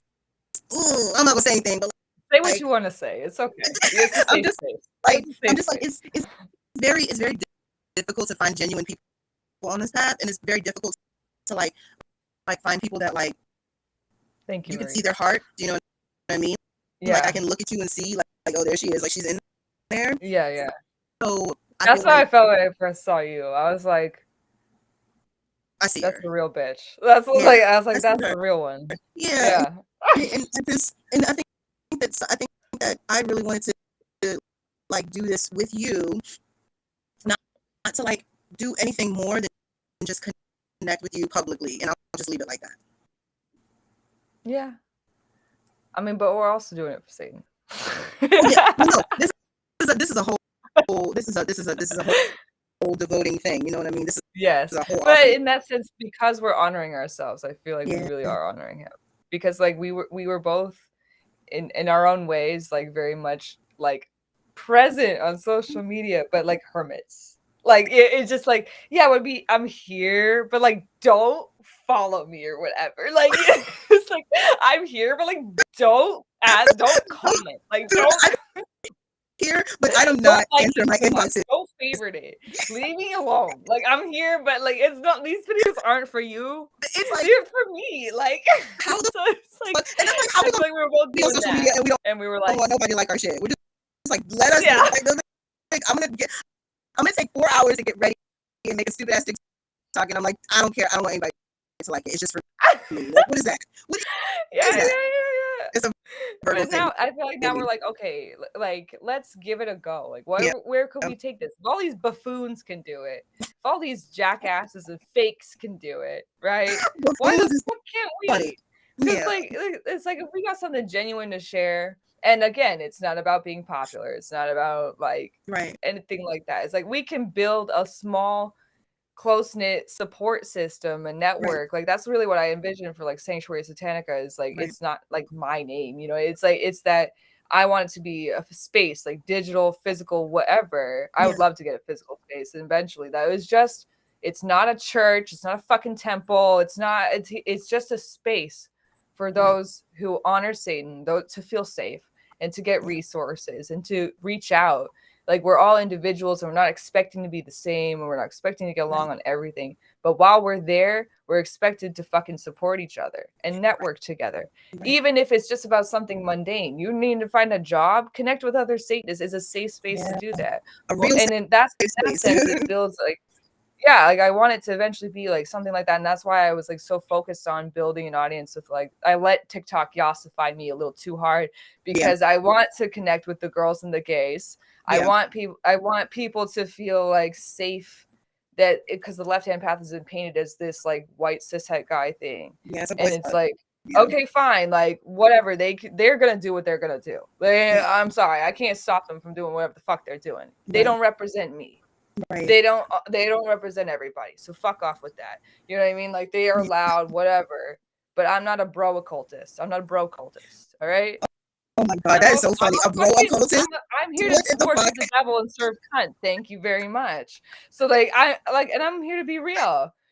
And you know what though? I just want to say this publicly as well. Like I share that vision, but I learned a long time ago that I am supposed to be a flowing kind of a filter for those that are looking for something more. Like that is a part of my devotion to the entity that I work with. That is one of my fathers that I don't say. I mean that is an offering to him that I promised him a long time ago. That I'm supposed, so I'm there with you, like creating a space. Like we say safe space. That's we were talking about like tailored content, like open communication, and like no judgment, and like blocking and kicking anybody out that has anything to say, like bye. Do you know what I'm saying? Yeah. Like yeah. So I'm there with you. Like I really want to like support people on this path that are like opening up, but also that are teaching in a heart-centered way, because we don't see that. There's a lot of people that are Satanists or occult left-hand path, they're way up here. Like they got to be so much better than you. They got to be like, they got to be like, oh, I wear eyeliner, or you know what I'm saying? Like I'm so much better than you. I am now a living God. I've done it. like I'm done. You guys, I'm done. Like I'm done. I can do anything. Like and you're like, okay, you're still the human body. Like I don't. Yeah, the only people that are coming to you are like really like if somebody's following somebody that's like physically making themselves look like they're the shit, and the other people that they're working with are nothing. Not just only that, but they're making this path sound like you just get it, whatever you want just cause. And it's like, but why do you want it? Right. This path is going to force you to understand why the fuck you want it. Maybe it's not really what you wanted. And how the fuck you're going to get what you actually want, bitch? Yeah. Like, it that's what it does to you. That's what this path actually does to you. So when you're presented as like, after I worked with Lucifuge, now I can fuck any chick I want. It's like, dude, but do you even understand what's going on with you? Do you even know what's going on? Do you even know what? Are you okay? Like, are you okay? I feel like you're still going through the trial, man. Like, I hope, please wear protection. I hope you're all right. Like, I know. And you know why you say please wear protection? Because I see practitioners like that, and they have all these lofty ideas and all this stuff. I'm like, do you realize that there are deities, specifically our matron, that will fuck you up for being mean to people that are very weak?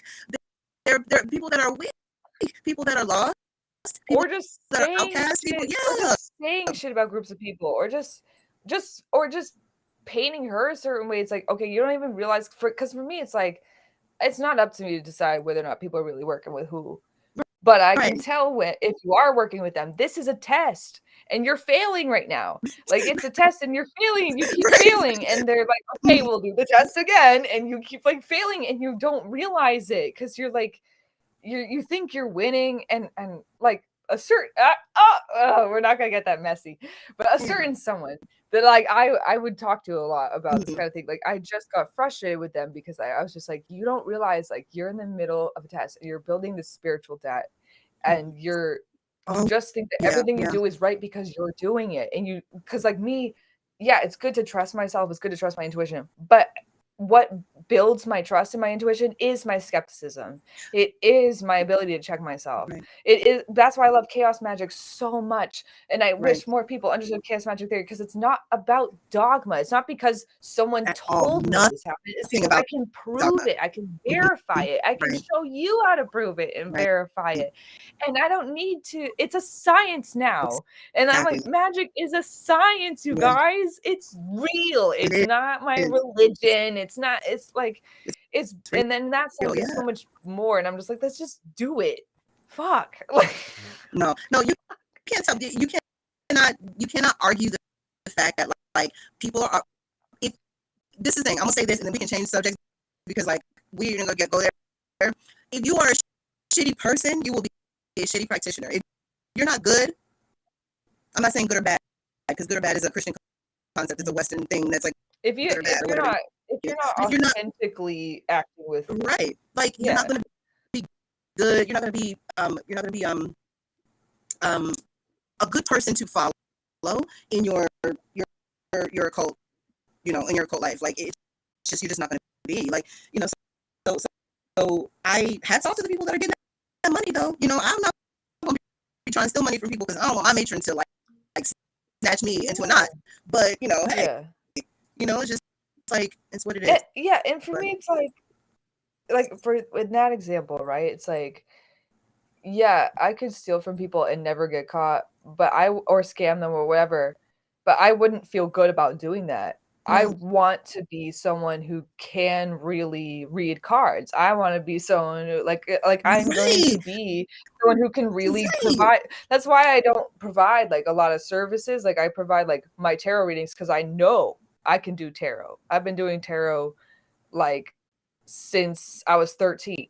Like I've been doing tarot longer than I've been practicing, like even longer than I'm practicing like formal witchcraft or anything like that. Yeah. So I know I can do tarot for anybody at any time on anything.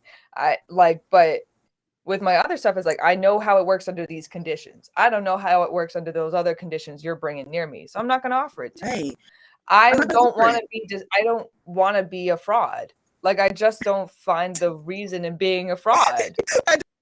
Don't want to I want to prove what I can do. I want it to be self-evident. I don't want to explain it or brag about it or whatever. I want it to be self-evident.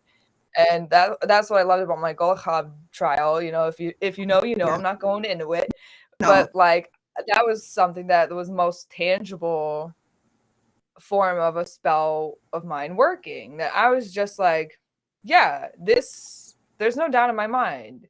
And it's so funny, like when people try to discredit it, it's just like they don't really have anything to say that does discredit it. They just kind of say shit. And I'm like, well, if you looked at what I brought to the table, if you looked at the evidence I brought to the table, what you're saying doesn't make sense. If you looked at what I presented in my argument, I went about it like a fucking lawyer, all right? I went about it like a fucking lawyer.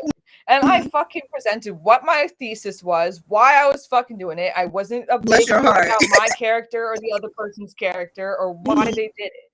I just was like, I'm not here to talk about why they did it. I actually don't know because I'm not in their fucking head. I only know what they did. Right. And I only know how I proved that. That's all the fuck I'm doing. And then everybody, and like months later, when people hear about it, like, actually, that was me. Actually, I did it. You were wrong. Later? And I was like, do you even know how I came to the conclusion that it is who it is? Well, there's but there's a thing too.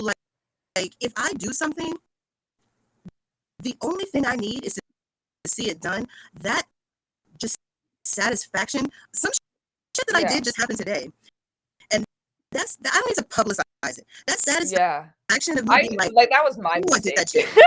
That was my mistake, is making any of that, like, you know, getting that to that public point. But which is why I think that was maybe why I was motivated to gather that evidence, because I was like, I felt like it was going to be a public thing. So but then, you know, I think now I'm more comfortable in just quietly watching my work. I don't need to claim it all the time. I don't need to like gloat and be like, hey, my hex is working, and talk about how my hex is working. No, I don't. If you never find out it's me, fine. You're so like, because I haven't been hiding it in my magic. I haven't been cloaking myself. I want you to know it's me, but I don't need to tell you. I want you to feel that it's me. I want you to fucking know. And like, and that's it. Like, I don't need, whether it's a blessing or not. Like, I want you to know it's from me organically, as you feel it, as you experience it. Otherwise, if it's not working, I'm gonna try again and make it work. And that's another thing like that you were saying that I wanted to like bring up, that's like so important, like being authentically like a good card reader, or like a good baneful magician, or like knowing your shit to be able to offer it to people and it actually works and you have return customers and shit like that. That is more important than like claiming all of these claims, because I've got a dear friend of mine that I'm working with, and she paid somebody a whole bunch of money and they didn't do shit, and it's like infuriating to me. Do you know what I mean? And it's like, I know for a fact I can outsource. I'm not an astrology girl, period.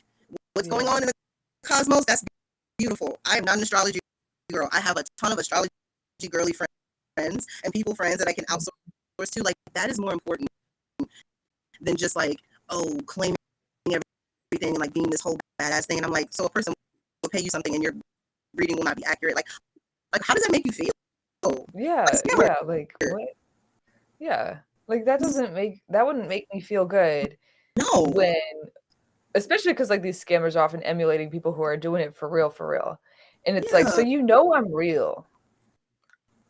And like that's the reason why people don't take like psychics and spiritualists and whoever seriously, is because there's so many fucking fakes out there. It's like, it's almost on purpose. It's like why else would you create these fake accounts to imitate me unless I was real? So you know I'm real. Why don't you then believe in yourself enough to go be real? Because I wasn't born with something special. It wasn't that I'm one of the Exactly. 3,000 only people that can read tarot. No, like tarot's a skill, and I'm like showing you how to learn it, bro. Like Yeah. literally Somebody made a fake account of you.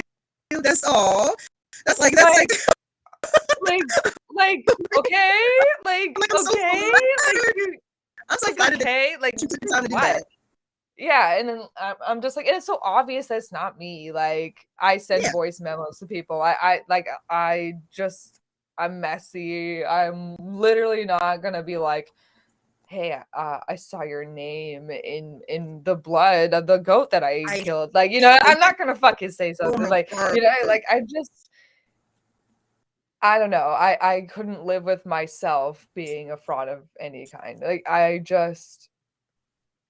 Yeah.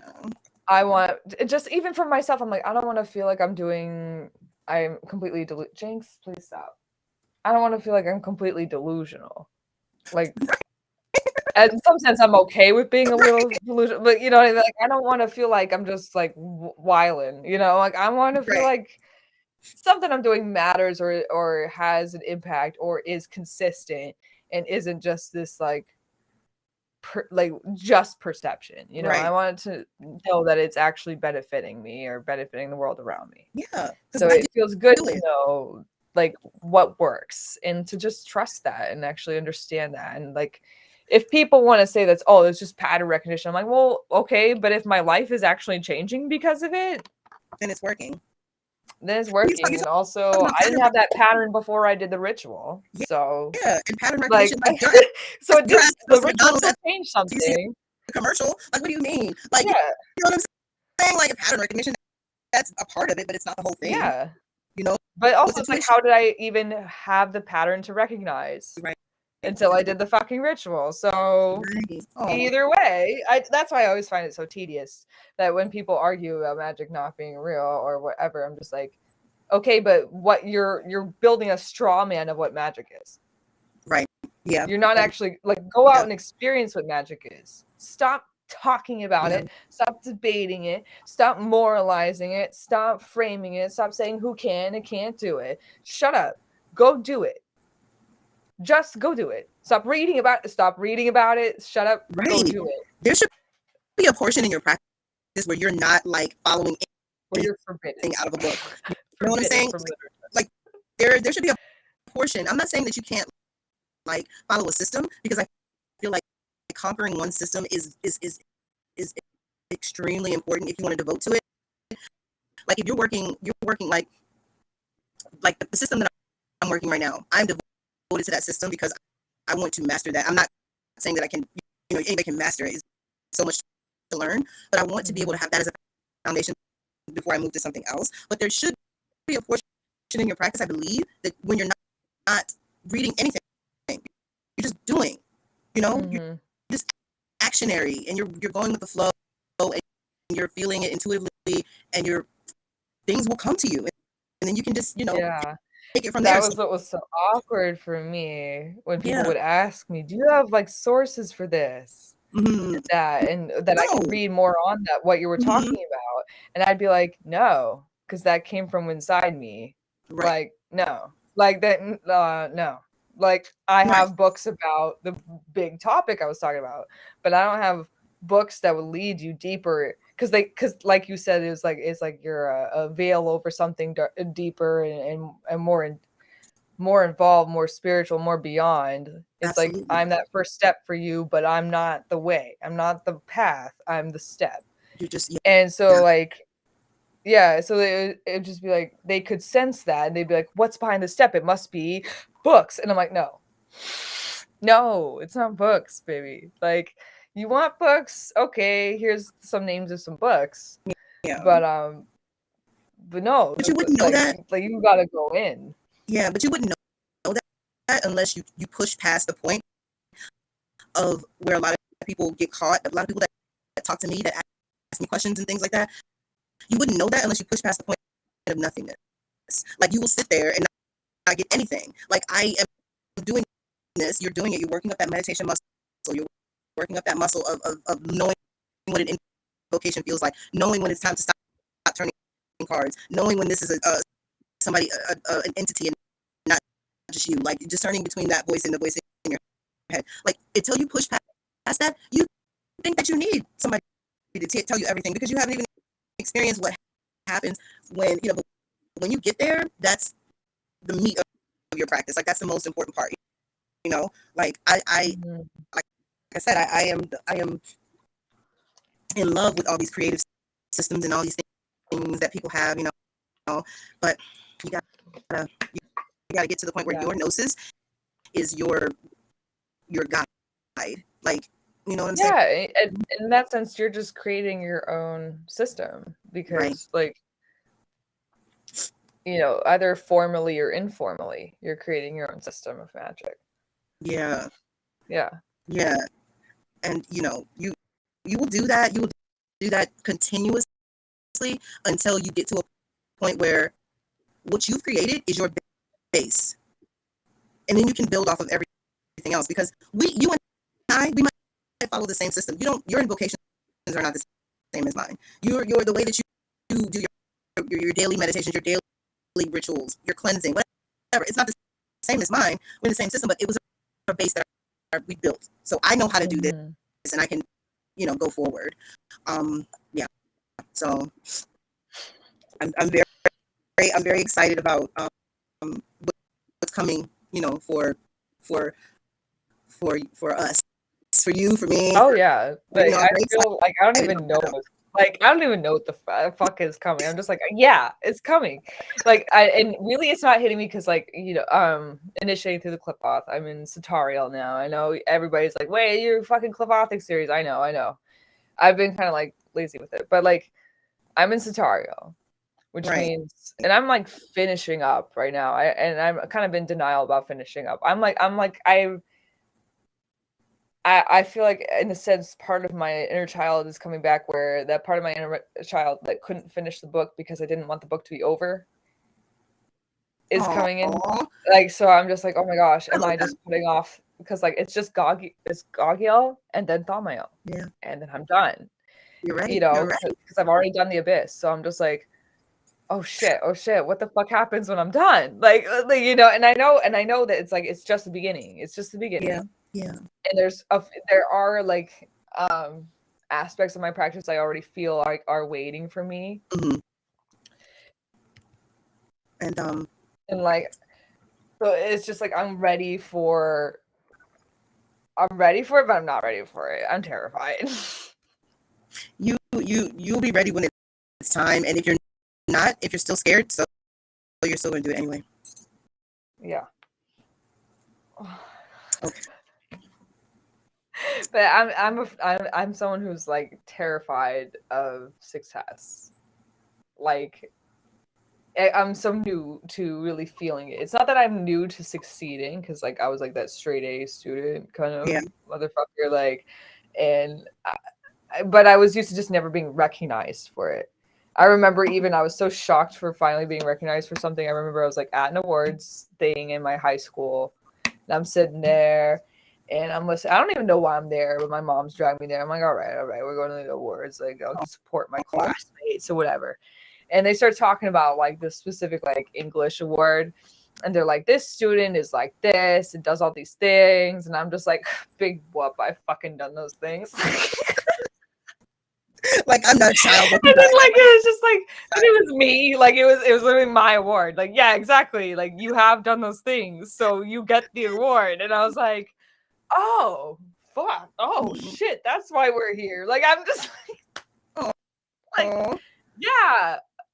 I'm sitting there like, big whoop, bitch. Like, you get this award for doing this thing that I've done. Like, it's just yeah, you do. Yeah, you get it. You.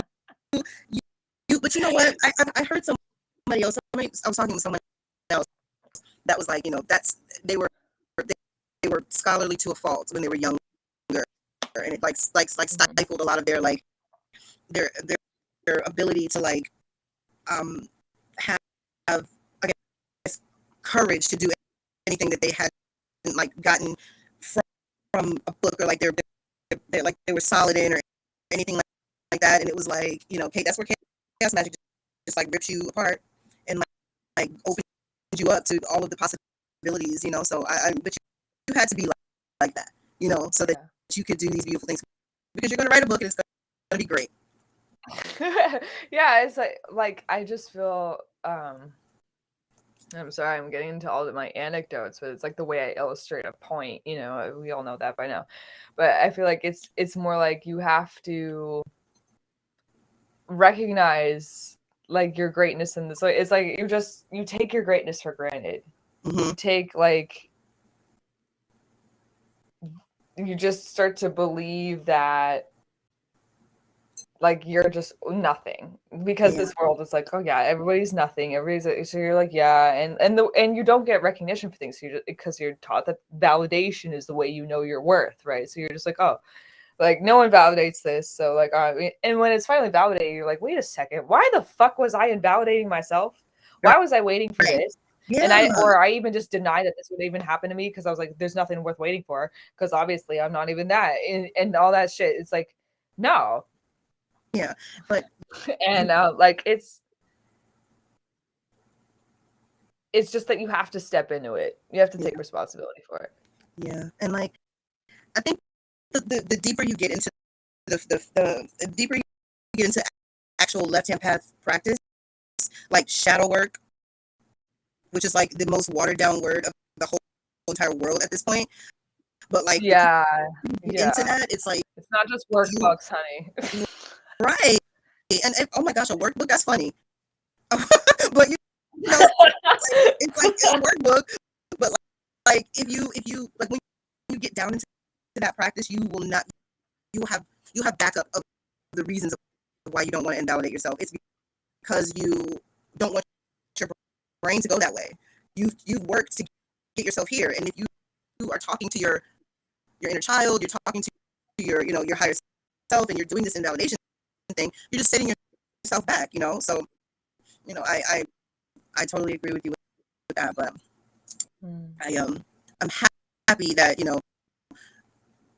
there is a place that is online that people can come and get together, but it can kill your self-esteem if you're not solid. It really can. And it's like that comparison thing and all that shit. I think it's really hard for some people to pull away from social media, because it's like, it's where everything happens now. It's like such a big part of our lives now, just to be involved with it in some way. But it's not, just remember, it's like you are with yourself all the time. Right. So it's okay to be just with yourself. Like nothing bad's going to happen to you for just being with yourself for a minute. Like, you may feel things, but you're okay. Like you're where you are. Like you're not, like just be. It's okay. 5 minutes at a time, even, just don't take your phone to the bathroom. Just what do you think about? What do you feel? Like what comes up? And what do you dream? And on that note, we probably should wrap this up so people can go to sleep. And I have to get up really early in the morning. We're the vampires, right? So, but this was lovely. Thank you so much for having me here. Awesome. Yeah, I know. It's like the most personal. Oh my gosh! Thank you to everybody who came, to everyone in chat. I'm sorry we were not super interactive in chat. We just get so into like talking to each other. It's fucking insane. I know. But thank you guys. Oh my gosh, it was awesome having you, Cosmic. Yay! Yeah, we have to do it again very soon. Yes, absolutely. Thank you. All right. Good night, everyone. Right. Good night. Ave Satanas.